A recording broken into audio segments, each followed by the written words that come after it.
All right, guys. So Scott and I are here again today. We wanted to change this format up a little bit. We wanted to get add a little value to this. So each week we're going to put put the video out. Scott will ask for questions on Facebook. You guys can shoot us what you want to know about, like what part of training or nutrition or whatever seems to be the most difficult thing for you, and then we'll just kind of touch on that.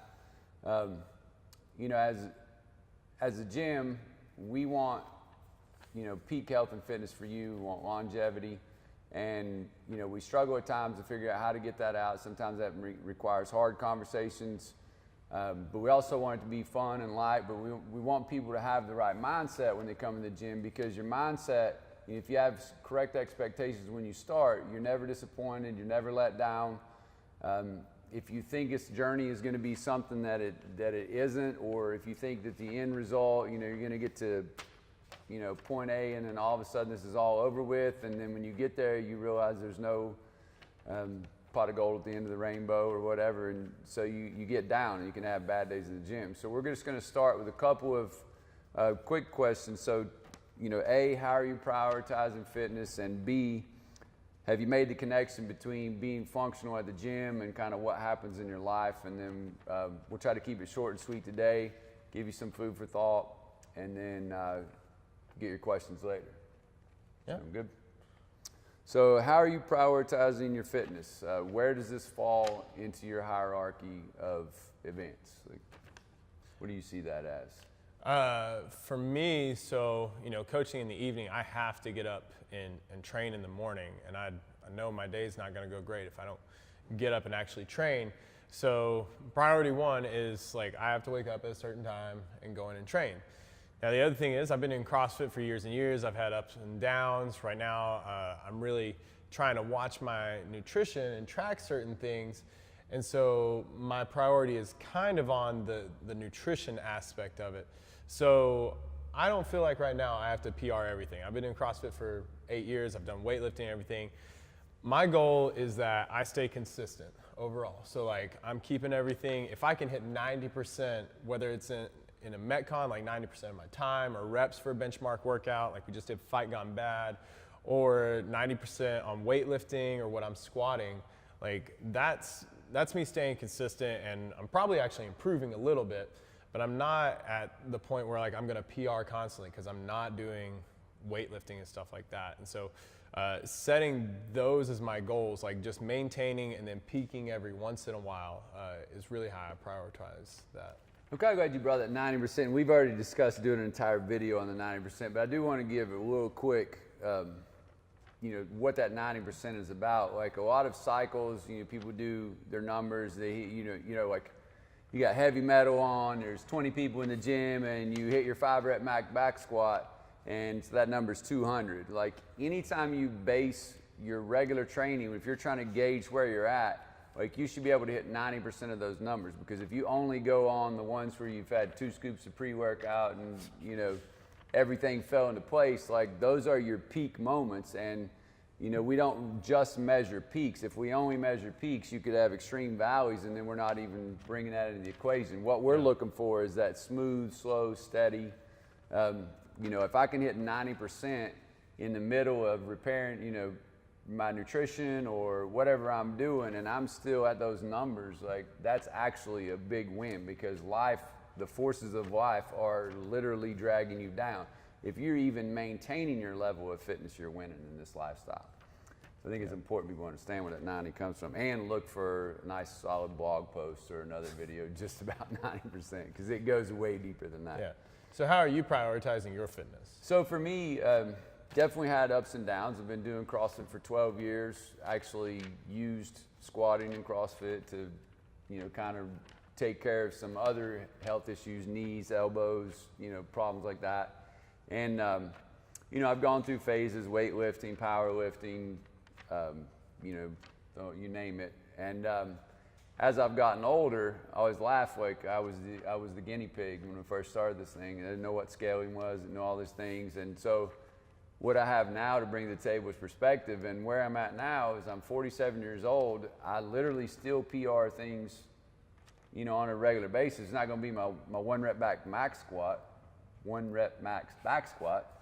But at the same time, I'm just looking for something every day to get better at. Like that's my entire mindset is move often, work hard on the days that my body's feeling good, maybe even set a new PR, but take what I have for the day and just be happy that I'm in the gym, and then just focus on some little aspect, whether it be pacing, whether it be my technique on the rower, whether it be, whatever it is, but just trying to get a little bit better every day. And that's kind of where my priorities are at right now.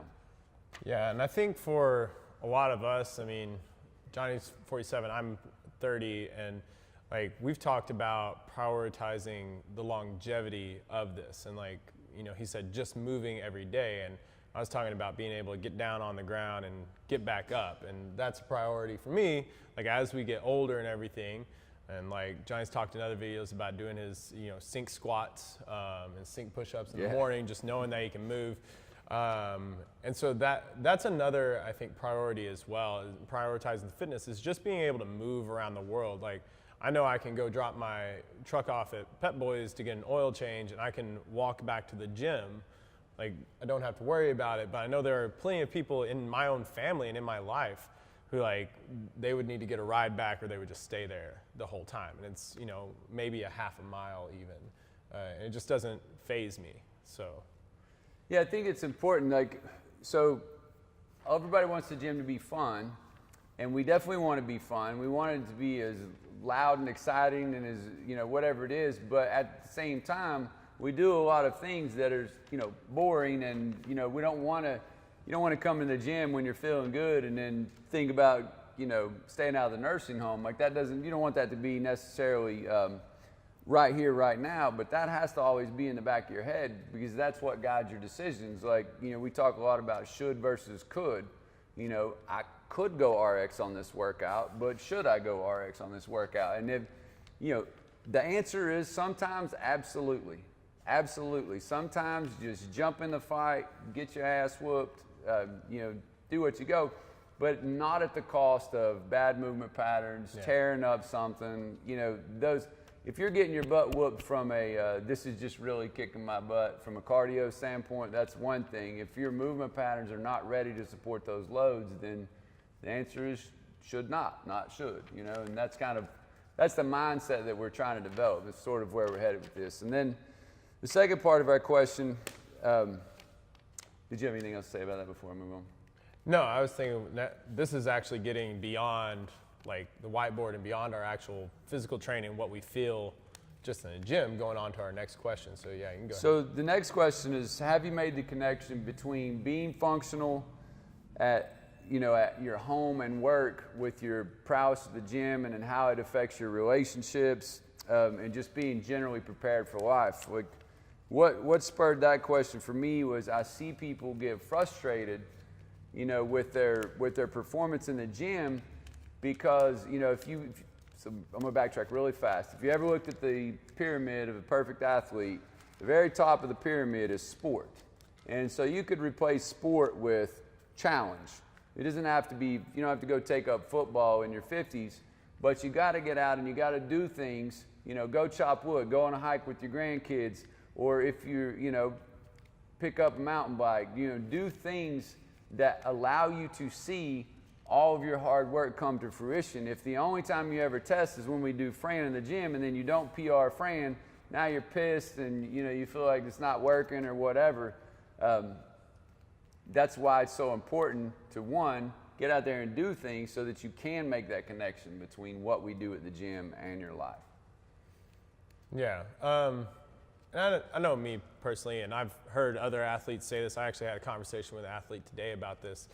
Is that even kind of the minimum of 3 days a week, which, if you've trained for a long time, you think 3 days isn't going to make that much of a difference. But if you have that break, like you traveled or you just got inconsistent, the biofeedback you get and the physical, not the physical change, but like the mental aspect, the feeling good and stuff like that, being in a better mood, like that is something to just be aware of too, I think, is like, just feeling good from training. It's like Johnny said, it's not all about PR. It's not about being at the top of the whiteboard all the time. That's great, and we should definitely strive for that here and there. But You know, maybe that doesn't happen that day, but sitting back, kind of taking account of things like, was I able to get up and run today? Because some people can't do that.